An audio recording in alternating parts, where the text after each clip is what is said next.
النهاردة إن شاء الله هنتكلم عن الديانات المصرية في عصور ما قبل التاريخ، وعايزين نعرف إيه هو أساس الديانة المصرية. الديانة المصرية اتأسست على إله المقاطعات. الدولة كانت بتتكون من مجموعة مقاطعات، مجموعة مدن يعني. كل مقاطعة، كل مدينة ليها إله. الإله ده الناس بتخاف منه، بتحتمي بسلطانه. كان هو المعبود الأساس في المدينة أو المقاطعة، رب المدينة، رب المقاطعة، حسب الأحوال يعني. وطبعا ما كانش هو الوحيد، لكن هو الأساس. هل كان في آلهة تانية معاه؟ الآلهة التانية دي كانت آلهة ثانوية، يعني معاه تحت سلطانه، تحت جناحه. الآلهة دي كانت إما زوجة ليه أو أبناء ليه، وأحيانا هي كمان كانت ليها يعني سلطان خاص. أورد الدكتور سليم حسن في كتاب موسوعة مصر القديمة إن كان في طيبة الإلهة العظيمة أو المعبودة العظيمة موت ورت، ومعناها الأم العظيمة، وتقدس بصفتها زوجة للإله آمون أو المعبود آمون. كمان كان في المعبود خنسو أو خنسو، القمر، يعني ده مضمونه أو معناه القمر، وهو ابن موت وآمون. يعني المعبود ده كان ابن موت وآمون اللي احنا اتكلمنا عنهم دلوقتي، ومنهم جميعا تألف وتكون ثالوث طيبة. يعني مدينة طيبة اللي هي الأقصر النهاردة كان فيها ثالوث بيعبد، اللي هو موت ورت الأم العظيمة، والإله آمون اللي هو زوجها، وهنا ابنهم القمر اللي هو خنسو. واحنا قلنا ان كل مكان كان فيه معبود أساس ومعبودات ثانوية، إما زوجة أو أبناء، وكان بيعبد في هذه الجهة، وأصبح له شأن عظيم جدا الثالوث ده في التاريخ المصري. طيب يا ترى إيه أهم عمل كان بيأديه الإله من وجهة نظر الناس في الوقت ده؟ إيه الوظيفة اللي كان بيأديها؟ إنه يمنحهم أو يحرمهم الأشياء الضرورية للحياة العامة، يعني الأكل والشرب والسكن والعمل. أما الملوك فكانوا يطلبون منه الحياة والصحة والثبات والنصر والسعادة. طيب يا ترى هل الآلهة كانت بتختلف عن بعضها البعض؟ لا، الواقع ان كل الآلهة نشأت من طينة واحدة، ولا يختلف بعضها عن بعض إلا في المعابد. المعبد ده بتاع فلان والمعبد ده بتاع علان، الرمز اللي كان بيخصص لكل معبود، الشعائر اللي كانت بتقام للمعبود، الأعياد اللي كانوا بيحتفلوا بيها، الأسماء، الألقاب اللي كانت متميز كل إله عن غيره. لكن احنا هنلاحظ ان كل معبود كان له أسرة، وهو المعبود الأساس. يعني كانوا بيشتركوا في حاجات أساسية، ان كلهم زي بعض. وهنلاحظ طبعا انهم كانوا بيتعاملوا معاهم على انهم بني ادمين، يعني معنى ان الاله ده له زوجة وله ابناء، يبقى احنا هنا بنتكلم عن معبود يعني خلقوا عليه صفات البشر.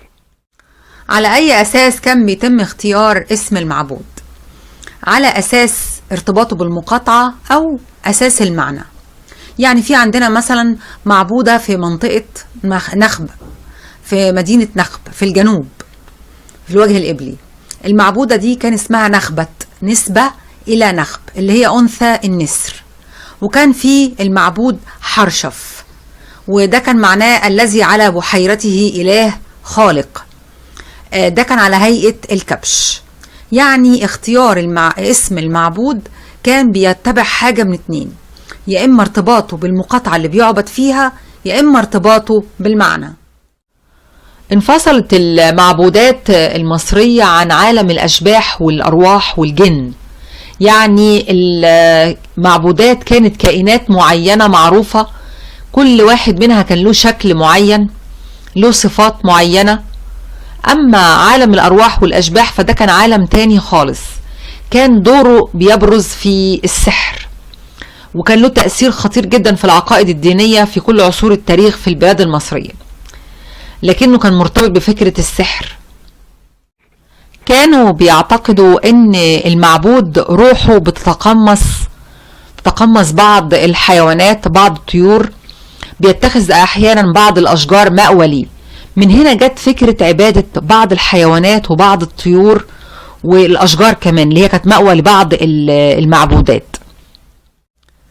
كانوا بينتخبوا أو يختاروا من الحيوانات حيوانات مميزة ويعتقدوا أن تملأها الروح المقدسة، وكانوا يضعوها في المعبد ويهتموا بيها، ولما يموت الحيوان ده يجيبوا حيوان تاني مكانه على اعتبار ان الروح المقدسة بتحل فيه، بالظبط زي ما كان الملك بيقدسوه وهو انسان، فلما يموت ويجيبوا واحد تاني مكانه يقدسوه برضه. يعني ده اعتقادهم. طبعا احنا بنتكلم عن حالة بدائية في فكرة الدين. يعني في العصر المتأخر من التاريخ المصري كان بيعتبر قتل أي حيوان مقدس جريمة، نوع من الفسوق والعصيان والكفر بالإله، والمجرم يعاقب بالقتل. وده كان بينطبق كمان على اللي ياكل لحوم هذه الحيوانات المقدسة. يعني كان محرم أكل القطط أو الكلاب، لكن كان ممكن يذبحوا مثلا الخراف والماعز والثيران.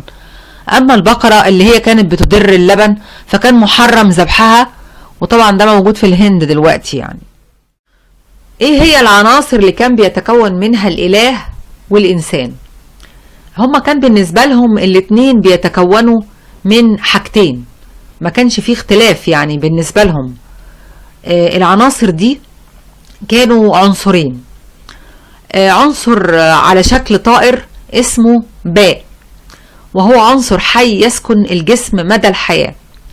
والعنصر الثاني كان على اسمه كا، وكان يسمى القرين.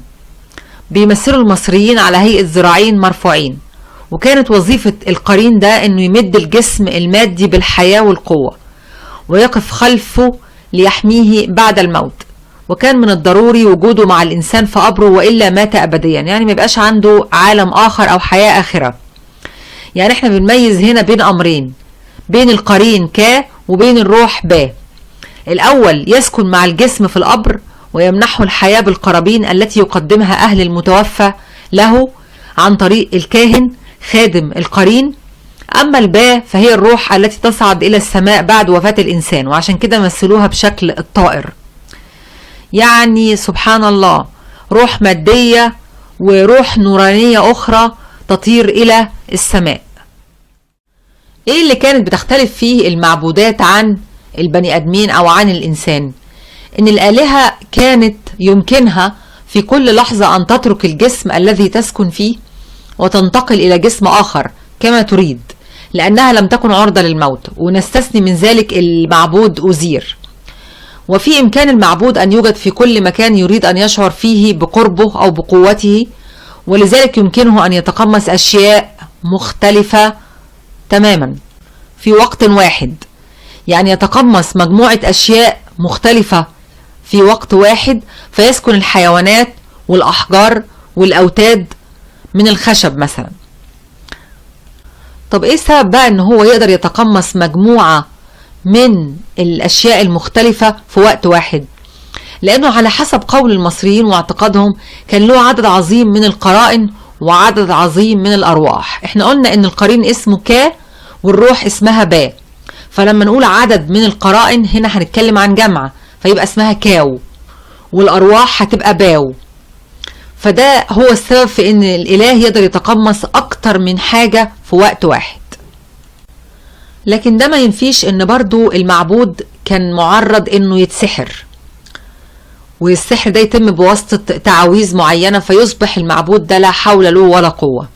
وهنا بنقول لا حول ولا قوة الا بالله، سبحان الله. يعني هنكتفي بهذا القدر النهاردة ان شاء الله، وهنكمل الحلقة الجاية المعتقدات والديانات المصرية، فلسفتها كانت ايه عند المصريين في عصور ما قبل التاريخ، لان ده الاساس اللي اتبنت عليه الديانة المصرية.